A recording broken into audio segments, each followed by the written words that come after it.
Congress party के इतिहास का मालूम होगा कि कांग्रेस पार्टी ने क्या किया, बीजेपी आरएस क्या किया। कांग्रेस पार्टी देश को आज़ाद कराया, कांग्रेस पार्टी ने संघर्ष किया, आंदोलन चलाए। इसलिए बात सही कह रहे हैं अध्यक्ष जी। जहाँ तक है राजेंद्र राठौड़ जी की, देखो राठौड़ जी तो खुद ही ऐसे तीर चलाते हैं, भगवान मालिक है। इसलिए हमारे देश की क्या गलती है, उन्हें सही जवाब दे रहे हैं। भग भग करके वो लक्ष्मणगढ़ जाते हैं, क्या राज बनता बिगड़ता है? मेरे डोटा सा लक्ष्मणगढ़ से 50,000 वोटों से जीतेगा, चाहे राजेंद्र जी 5 बार और चले जाओ।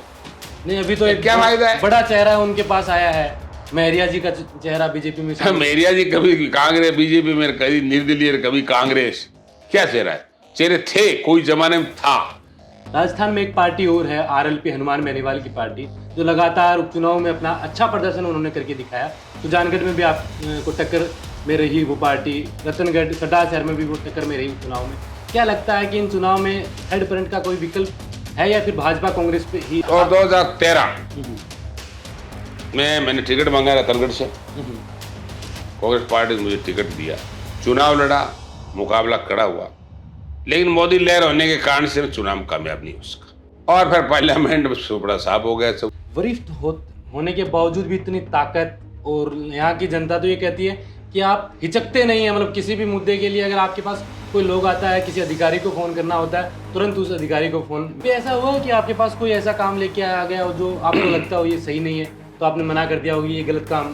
देखो ऐसे है, 1998 में आप प्रधान बने थे, उस समय एक दौर चला था जाट मुख्यमंत्री बनाने का।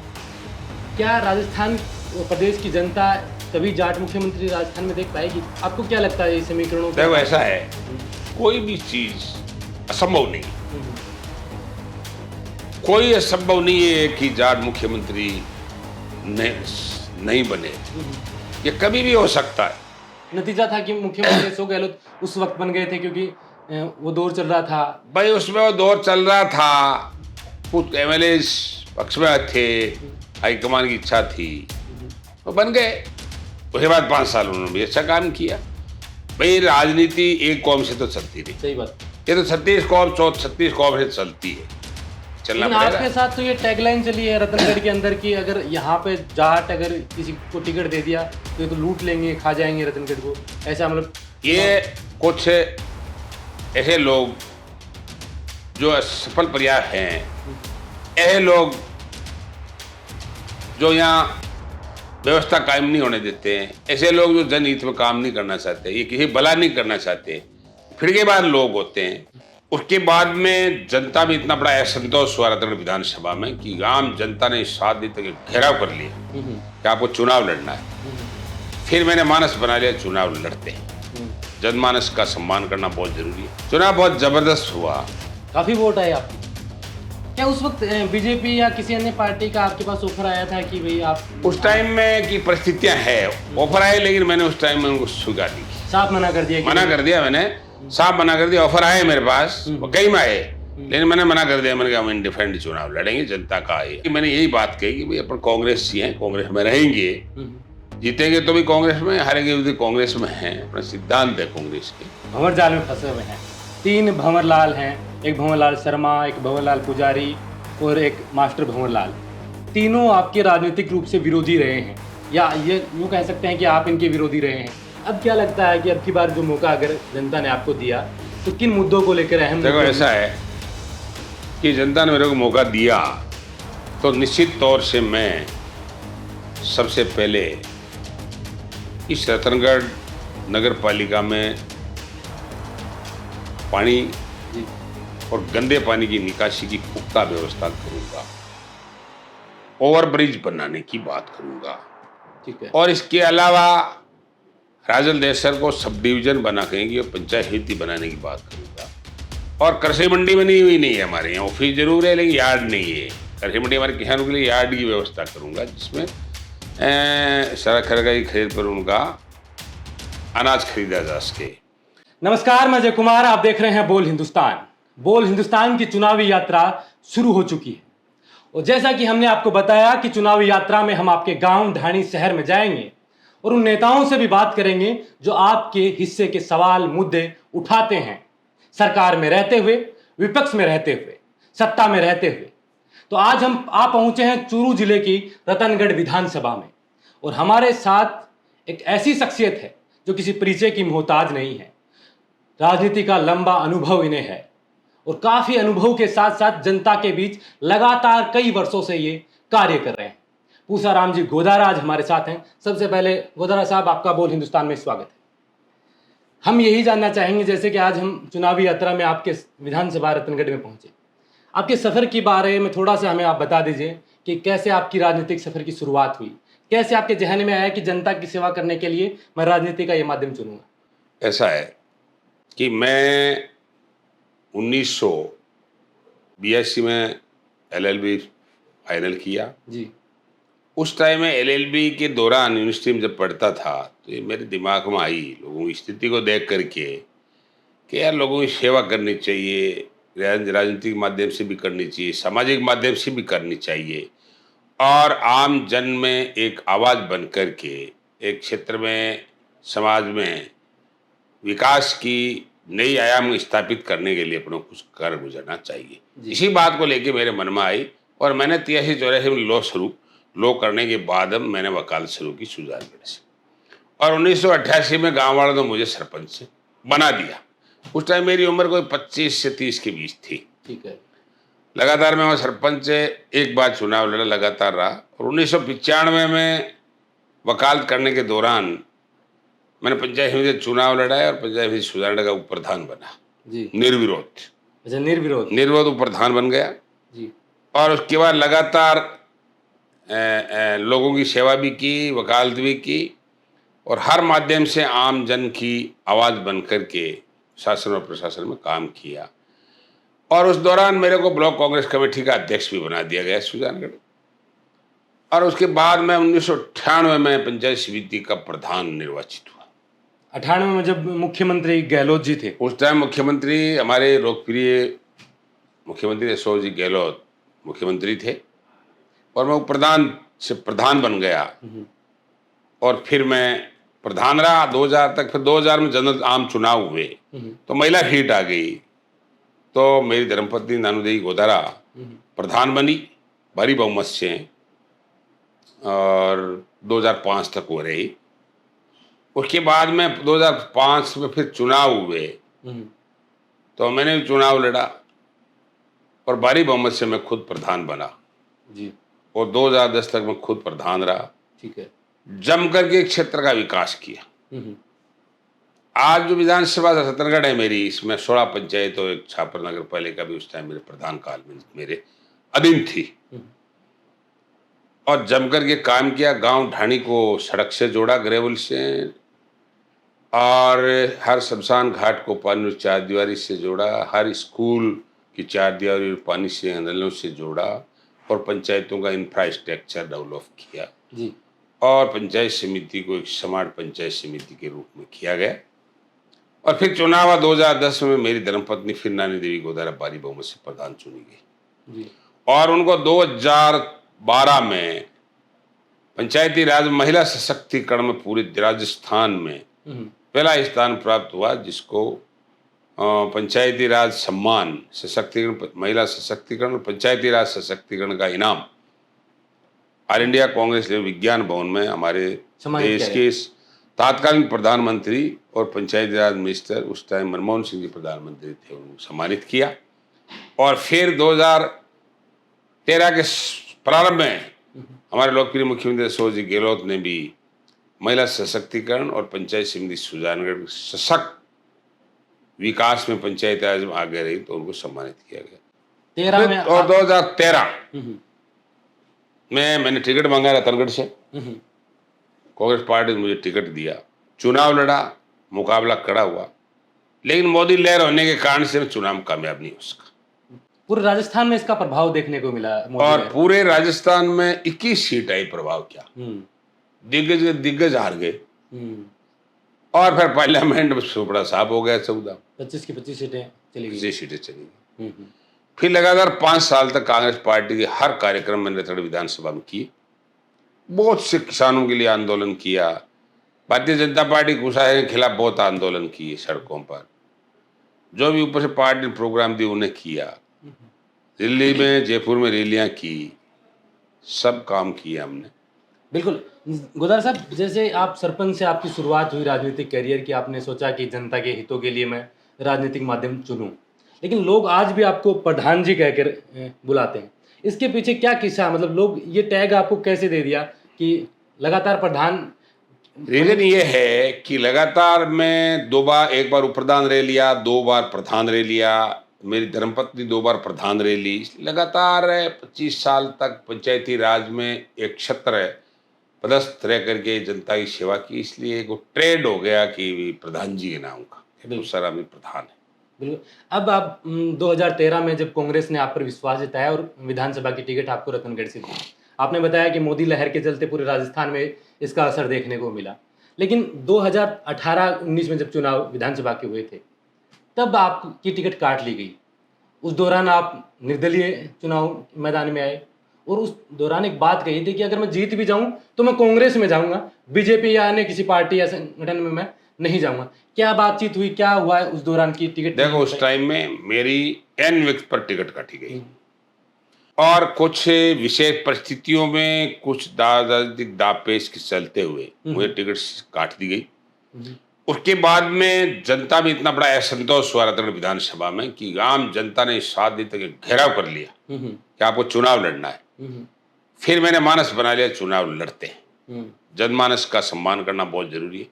मैंने इंडिपेंडेंट चुनाव लड़ा, चुनाव बहुत जबरदस्त हुआ। काफी वोट आए आपके?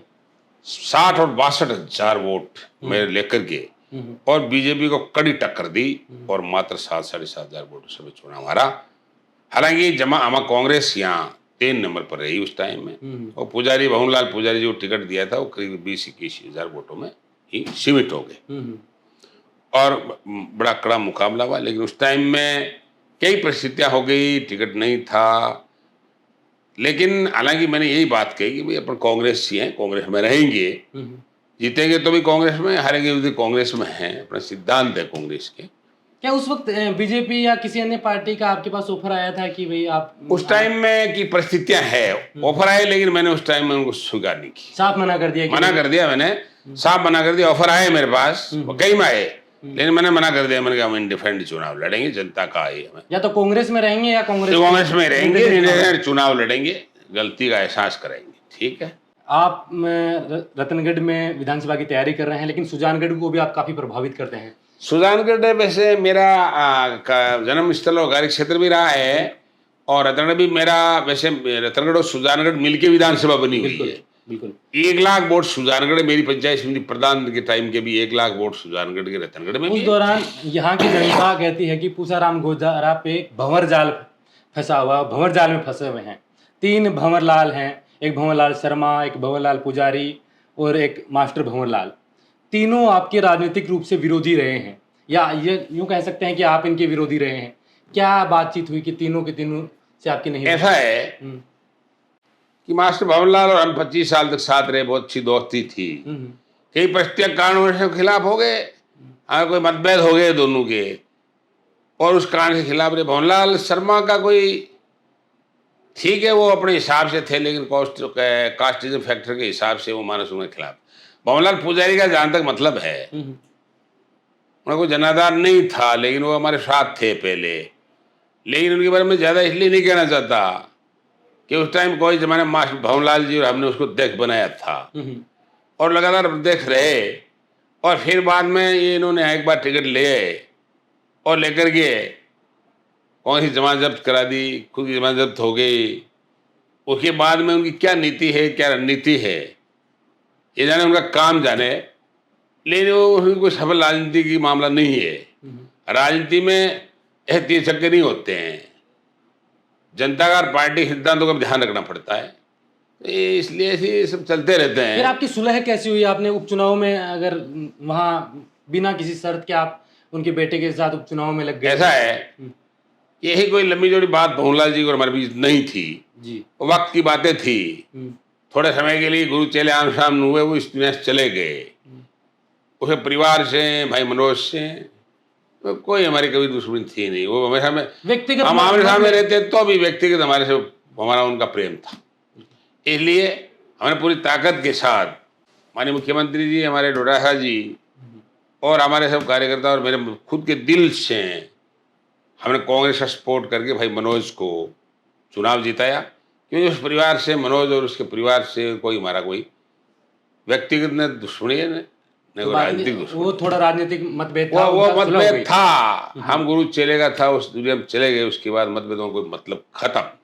अब क्या देखते हैं 2023 आने को है, विधानसभा चुनाव नजदीक हैं, महज 4-5 महीने बचे हैं उसके ऐसा बाद। है कि भाई लगातार हम, हमारा विधानसभा रतनगढ़ में निर्दलीय चुनाव हारने के 2 महीने बाद मुख्यमंत्री जी ने अध्यक्ष जी ने मुझे बुलाया और बुलाया, कांग्रेस में शामिल किया। उन्हें एहसास किया कि भाई पार्टी से गलती हो गई, 60-62 लेने वाला वोट लेने वाला है, अगर उस वक्त टिकट दे दी जाती तो शायद ये अगर सीट टिकट दे देते तो हम कांग्रेस की 30,000 से चुनाव जीतते। कोई मुकाबला नहीं था, कोई पक्ष में रहे या नहीं रहे, 35,000 से लेते। जनता का बहुत हजूम था मेरे साथ, और वो हजूम मुझे प्यार आज भी मिल रहा है जनता का। इसलिए मैं जनता का बहुत कायल हूँ, हमारी पार्टी कार्यकर्ताओं को बहुत कायल हूँ कि वो बहुत हमारे आमजन मेरे से आज भी जुड़ा हुआ है। इसलिए उस टाइम परिस्थितियाँ थी, इस कारण से हार गए। बाकी उसके बाद में हमने लोकसभा में 2 महीने बाद मिलाने के बाद लोकसभा पूरी ताकत से चुनाव लड़ाया, पंचायती राज में चुनाव लड़ाया, नगर पालिकाओं में हमने चुनाव लड़ाए, कांग्रेस नगर पालिका पंचायत समिति हमने बनाई, और पूरा सिस्टम कांग्रेस पार्टी को एक रतनगढ़ में मैं और मेरे साथी आज भी कांग्रेस पार्टी के कार्यक्रमों को अंजाम देते हैं, पहले भी देते आए हैं। लगातार जनता के दुखों में शामिल रहा हूँ, आगे भी शामिल रहूँगा, अब भी हूँ। और हमेशा जैसे हमारा आज से हाथ जोड़ो अभियान आया, उससे पहले राहुल गांधी जी की हाथ जोड़ो यात्रा, इसमें 7 दिन लगातार रहा और सब चला, और उसके बाद हाथ से हाथ जोड़ो यात्रा, प्रशासन गांव संग अभियान चला। उसमें मैंने देखो मजे की बात, हर मेरी विधानसभा एक भी ढाणी और गांव मैंने हाथ से हाथ जोड़ो अभियान 3 महीने में गांव और ढाणी तक पहुंचाऊं। राज्य सरकार की योजनाएं, पार्टी का राहुल गांधी का संदेश जी। और आम जन की भावनाओं को हमने गांव और ढाणी तक पहुंचाया और नगर पालिका के वार्ड तक पहुंचाया। और हमने रैलियां निकाली, तिरंगा झंडा रैलियां निकाली, राष्ट्रीय झंडा निकाली, अन्य कार्यक्रम किए। जब जब भी सेंट्रल गवर्नमेंट, केंद्र सरकार के खिलाफ मूवमेंट चले, उस सब जिला लेवल पर, विधानसभा लेवल पर हम वो कार्यक्रम संपन्न किए। अभी आप क्या देखते हैं कि जो मुख्यमंत्री जो योजनाएं लेके आ रहे हैं, उसके लिए जो शिविर लगाए जा रहे हैं, राहत शिविर लगाए जा रहे हैं, माननीय मुख्यमंत्री जी महंगाई राहत कैंप का एक अभियान शुरू किया, 24 अप्रैल से लेकर 13 अप्रैल तक, कल खत्म हुआ, 13 जुलाई में खत्म हुए जी। इस दौरान मैं और मेरे तमाम पार्टी के साथी, हमारे पार्टी का अध्यक्षगण, ब्लॉक अध्यक्षगण, प्रधान और हम सब लोग हर कैंप में गए। जनता के लिए जो आम टॉप 10 योजना थी, अन्य योजना थी, उसके बारे में उनको संदेश दिया है। अधिकारी और कर्मचारियों को चुस्ती और दुरुस्ती से राज्य सरकार की निर्देशों से काम करने के लिए प्रयास दबाया गया, दबाव बना के किया गया। और हर व्यक्ति की योजनाओं का रजिस्ट्रेशन कराने के साथ साथ उनके कोई भी प्रशासन गांव के संघ के भी काम, रेवेन्यू हो, पानी हो, बिजली हो, सड़क हो, पंचायती राज हो, ये सब काम हमने 2 दिन में संपन्न कराने की कोशिश की है।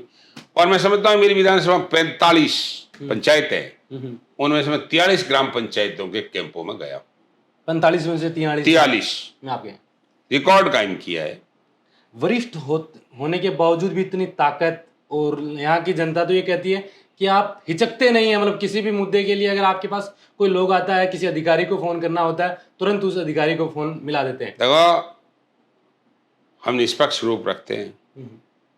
गरीब जनता का, किसान का, मजदूर का, गांव का, शहर के गरीब आदमी को प्राथमिकता देते हैं और विल पावर रखता हूं। मैं कोई परवाह नहीं करता।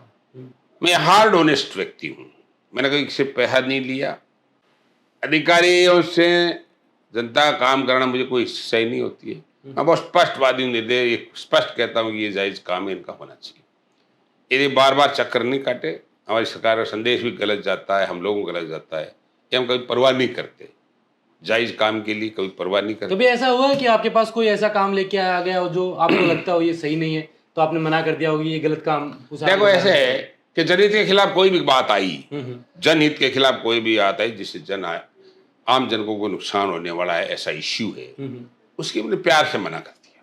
मैंने कहा ऐसा जनहित में नहीं है और ये सिस्टम के खिलाफ है, ये आपको लाभ वाली बात नहीं, इसलिए मना भी कर दिया ऐसे लोग। अभी क्या लग रहा है, कांग्रेस की जो मुख्यमंत्री गहलोत साहब बार बार जनसभाओं में कह रहे हैं कि रिपीट कांग्रेस का सपना जो उनका है, इन जिन योजनाओं को लेकर वो आ रहे हैं, देखो ऐसा इन है, योजनाओं से कि रिपीट कांग्रेस होगी।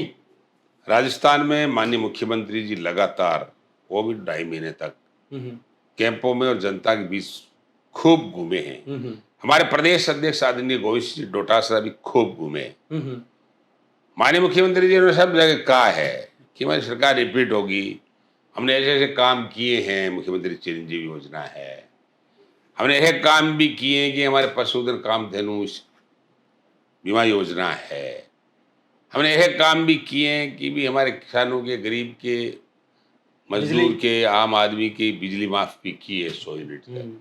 वो ऐसे काम है, पेंशन बढ़ाई है, लोगों पर असर है, किसान को किसान निधि दे रहे हैं, लगता है रिपीट होगी, इसमें कोई संदेह नहीं है।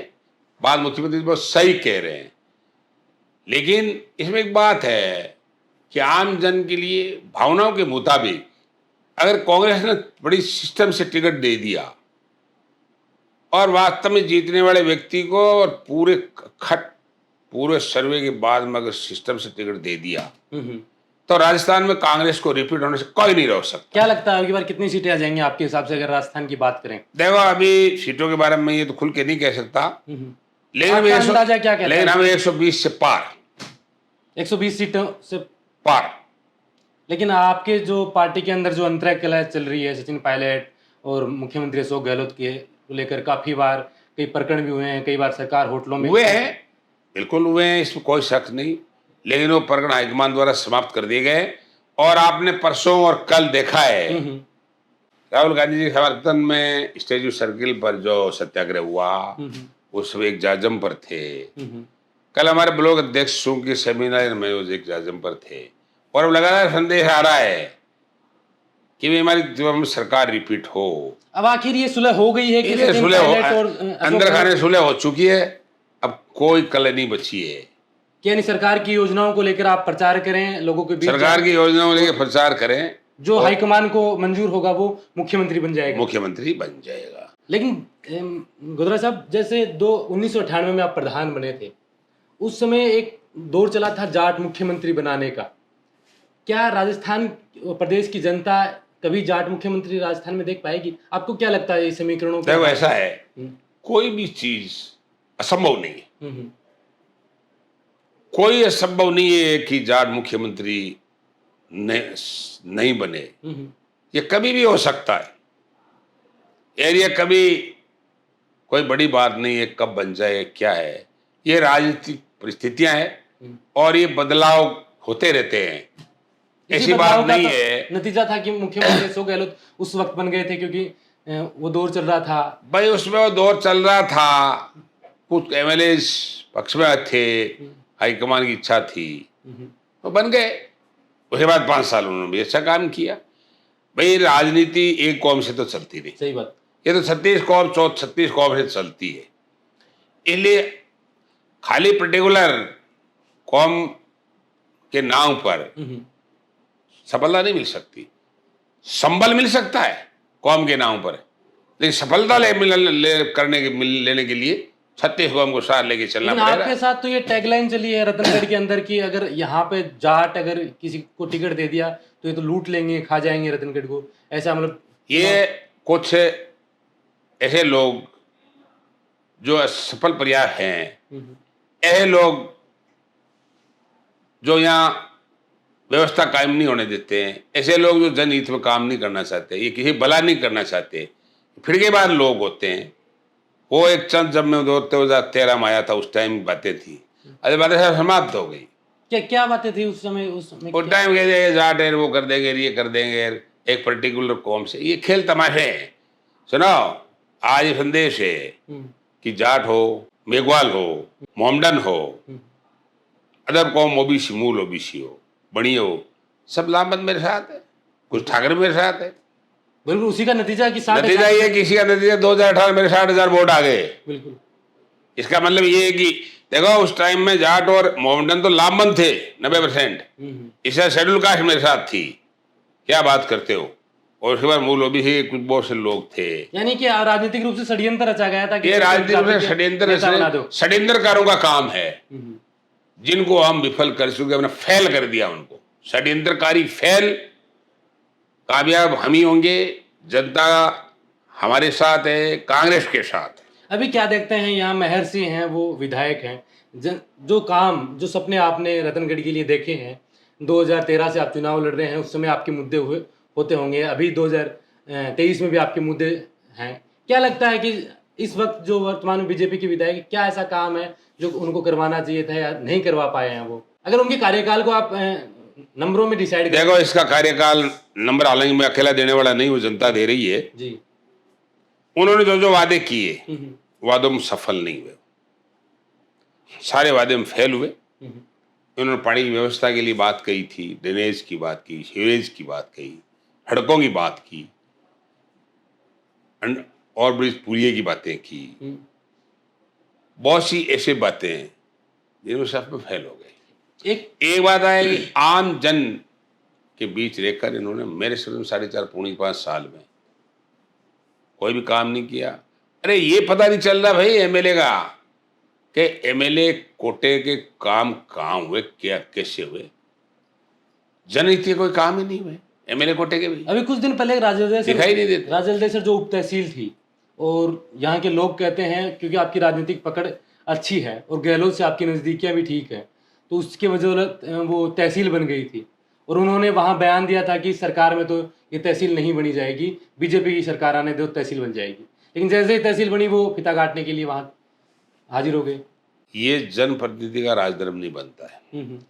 इन्होंने 10 दिन पहले कहा भाई तहसील नहीं बनेगी, हमारी सरकार आएगी तब बनेगी। क्योंकि मैं एक मंडल अध्यक्ष के कार्यक्रम में एक हाथ से हाथ जोड़ो अभियान में मीटिंग में कह आया कि माननीय मुख्यमंत्री जी से रेवेन्यू से बात की है हमने कि भी हमारे राज्य से तहसील बनाई जाए, और उसमें उन्होंने प्राय हाँ भरी है और अपने शासन तहसील बन जाएगी।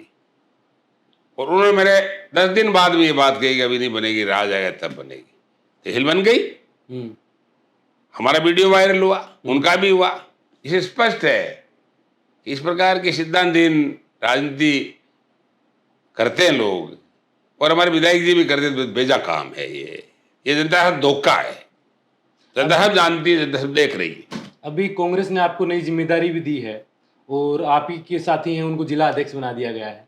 क्या लगता है कि अब 23 में कांग्रेस किसके ऊपर दाव खेला जाएगा? क्योंकि 18 में 19 में जब आप पे दाव खेलने का वक्त आया था तब सरकार पलटकर भंवरलाल पुजारी पे दाव खेल दिया। तो अब क्या लगता है कि स्थिति मजबूत है? आपने सरकार को ये दिखाया भी है इन 5 सालों में। एक रतनगढ़ परिवर्तन यात्रा के दौरान भी आप जनता को लेकर चले थे, इसमें एहसास करवाया कि आपकी गलती तो ऐसा है कि राजस्थान के लोकप्रिय अध्यक्ष जी गोविंद डोटासरा जी, मुख्यमंत्री बहुत धन्यवाद देना चाहता हूँ, राहुल जी को धन्यवाद देना चाहता हूँ, रंधावा जी को बहुत धन्यवाद देना चाहता हूँ कि उन्होंने प्रदेश लेवल पर मुझे महासचिव बना करके एक बड़ा हम्बल एक जिम्मेदारी दी है, मेरी हैसियत बनाई। हमारे इंदिरा जी खींचड़ है जिनको जिले का अध्यक्ष बनाया, वो जिले का काम है जी, और संगठन का काम देखो। सही बात, हमें पता चलेगा। हम तो बहुत पुराने आदमी कांग्रेस में, वो तो नए हैं। बिल्कुल, वो जिला कांग्रेस कमेटी सबको साथ लेके चले, हमें कहाँ दिक्कत है। सब जब तक काम नहीं करोगे, जिलाध्यक्ष पार्टी सिस्टम पर काम करोगे, तब दक्षता का पता चलेगा। इसलिए अपना काम करो, पार्टी जीते ही व्यवस्था करो। जहाँ तक ये विधानसभा में है, 5 साल तक हमने काम किया फील्ड में जी। मेरे पीछे चुनाव हुआ, उनकी धर्मपत्नी हमने प्रधान बनाया। कहाँ दिक्कत है? सारे कोई ऐसे थोड़ी है कि सारे प्रधान पद हमें मिल जाए, संगठन मेरे को मिल जाए। कांग्रेस पार्टी सबको देती है। इसलिए 5 साल लगातार हम काम कर रहे हैं और कांग्रेस पार्टी में विश्वास है कि हम पर दांव खेल लेगी। अभी आप जब गांव में लोगों के पास जाते हैं, चौपाल में लोगों से मिलते हैं, ढाणियों में जाते हैं, तो क्या लगता है जो भरोसा 2013 में आपके प्रति था, भरोसा 2018 में आपके प्रति जनता का था, वो कितना बढ़ा है? ऐसा है कि 2013 और 18 से और बढ़ा है। लोगों का प्यार और प्रेम बढ़ा है, नजदीकता बढ़ी है। और हमने उनके दुख सुख में शामिल होने के बाद भी स्थिति ये है कि देखने में लोगों को मानस है कि भाई मिस्टर गोदारा को एक बार फिर मौका मिले। एक मन में है जनता के, एक आकांक्षा है कि भाई हमारी तहसील हमारी वो देखते हैं कि हमारी विधानसभा के लिए, क्षेत्र के लिए विकास के एक नए आयाम स्थापित करे और हम लोगों के लिए भी ताकत से आगे बढ़ाने के लिए व्यवस्था करने वाला व्यक्ति है। इसलिए मेरे प्रति उनका रिस्पॉन्स अच्छा है और मुझे प्यार भी देते हैं। इसलिए मुझे लगता है कि हालात अच्छी मेरी भी है, कांग्रेस में। जैसे कि आपने बताया अभी कांग्रेस की सरकार के बारे में, उनके मुद्दों के बारे में और गहलोत जी की योजनाओं के बारे में, अब क्या लगता है कि अब की बार जो मौका अगर जनता ने आपको दिया तो किन मुद्दों को लेकर अहम देखो, ऐसा है कि जनता ने मेरे को मौका दिया तो निश्चित तौर से मैं सबसे पहले इस रतनगढ़ नगर पालिका में पानी जी और गंदे पानी की निकासी की पुख्ता व्यवस्था करूंगा, ओवरब्रिज बनाने की बात करूंगा, ठीक है, और इसके अलावा राजल देसर को सब डिवीजन बना करेंगे और पंचायत समिति बनाने की बात करूंगा। और कृषि मंडी बनी हुई नहीं है हमारे यहाँ, ऑफिस जरूर है लेकिन यार्ड नहीं है।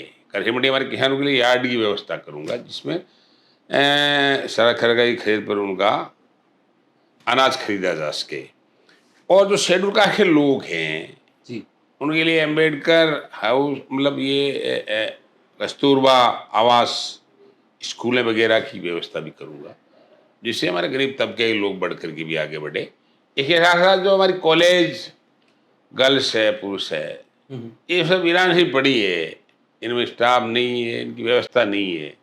अभी बार मैंने विज्ञान खुलवाया वहाँ, बच्चे मेरे मिले थे कई बार बालक कॉलेज के, इसमें स्टाफ की व्यवस्था करेंगे और ये सारी व्यवस्था करेंगे। हालांकि हमारे शासन में हमने राजस्थान सरकार से राजदेसर में कॉलेज वैसे खुलवा दी जिसका निर्माण कार्य चल रहा है।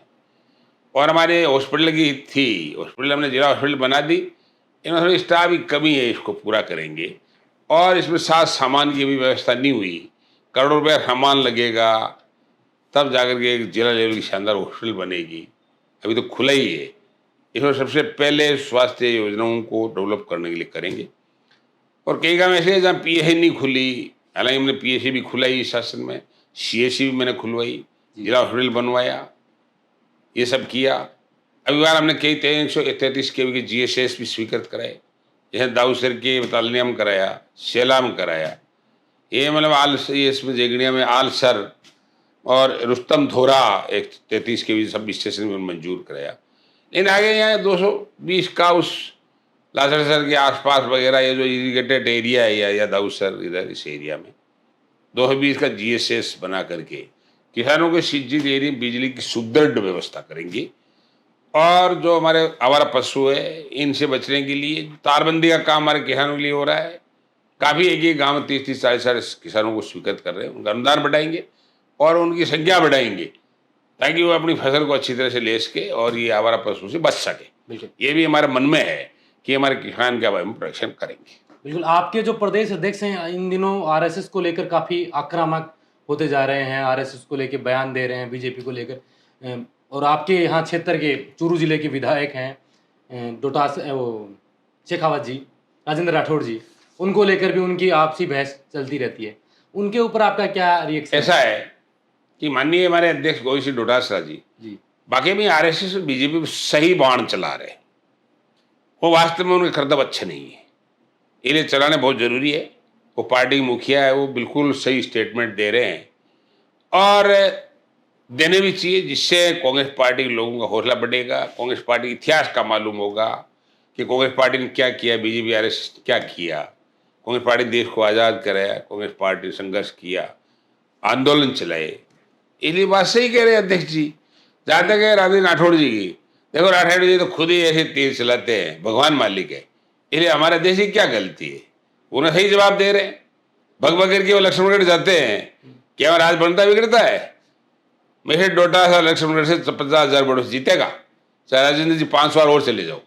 नहीं, अभी तो एक क्या फायदा है? बड़ा चेहरा उनके पास आया है, मेहरिया जी का चेहरा बीजेपी में। मेहरिया जी कभी कांग्रेस बीजेपी में, कभी निर्दलीय, कभी कांग्रेस, क्या चेहरा है? चेहरे थे, कोई जमाने में था, लेकिन वो पहले कांग्रेस से बीजेपी से टिकट लेकर के चुनाव लड़ा, लोटा जी सामने हार गए। फिर पार्लियामेंट में निर्दलीय चुनाव लड़ा, फिर कांग्रेस में बैठे रहे। अब चुनाव नजदीक आया, फिर बीजेपी में चले गए। यानी कि उसका कोई प्रभाव ज्यादा हाँ, डोटासरा जी के- मेरे समझ में तो उसका कुछ नहीं प्रभाव, कोई फर्क नहीं पड़ता उससे, उसे कोई बीजेपी लाभ नहीं।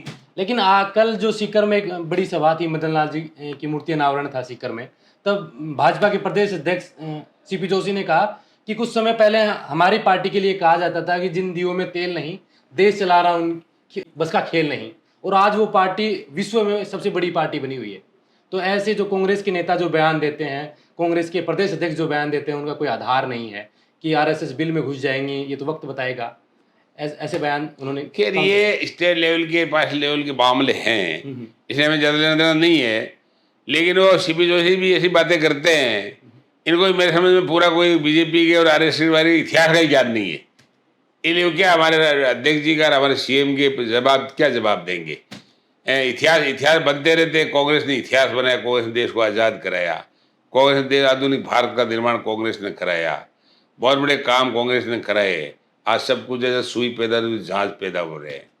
इसलिए ये बातें चलती रहती है, इनसे कोई जनता पर प्रभाव नहीं पड़ता। आखिरी सवाल, आप सुजानगढ़ में आप उपचुनाव में लगे रहे, आप रतनगढ़ में तैयारी कर रहे हैं। राजस्थान में एक पार्टी और है, आरएलपी, हनुमान बेनीवाल की पार्टी, जो लगातार उपचुनाव में अपना अच्छा प्रदर्शन उन्होंने करके दिखाया। सुजानगढ़ में भी आप को टक्कर में रही वो पार्टी, रतनगढ़ सरदार शहर में भी वो टक्कर में रही उपचुनाव में। क्या लगता है कि इन चुनाव में थर्ड फ्रंट का कोई विकल्प है, या फिर भाजपा कांग्रेस पे ही जनता? मुकाबला भाजपा कांग्रेस में है, दोनों में इन्हीं में रहेगा। उनका कहीं कहीं कोई नॉर्मल प्रभाव है, ये वो लंबा चौड़ा मामला नहीं। यानी कि राजस्थान की राजनीति में वो चाहते हैं कि कोई किसान का बेटा या मुख्यमंत्री बने तो मैं उनके साथ जाऊंगा, उनका कोई सपना ऐसा है? ये उनका सोच है। जो सुजानगढ़ में उन्होंने दिखाया था दमखम, काफी वोट लेके आए थे, कांग्रेस 36,000 से जीती, वो भी काफी वोट, नई पार्टी आई है। तो यहाँ अगर रतनगढ़ में ऐसा कुछ होता है तो? रतनगढ़ में पिछली बार यहाँ चुनाव लड़े, 455 वोट आए। यानी कि कोई प्रभाव नहीं आएगा आपके लिए कोई? इस इलाके में प्रभाव नहीं। बिल्कुल। आपने बोल हिंदुस्तान को समय दिया, कीमती समय से जनता के बीच आप बैठे थे, हमने समय मांगा। उम्मीद करते हैं कि जो संघर्ष आपका रहा, इस संघर्ष का नतीजा आप 2023 में कांग्रेस आप पर भरोसा एक बार करें, और रतनगढ़ की जनता के लिए, उज्जवल भविष्य के लिए हम कामना करते हैं कि आप एक बार, आपको जो मौका मिले उस पर खरा उतरे। बहुत बहुत धन्यवाद। बहुत बहुत धन्यवाद। Thank you.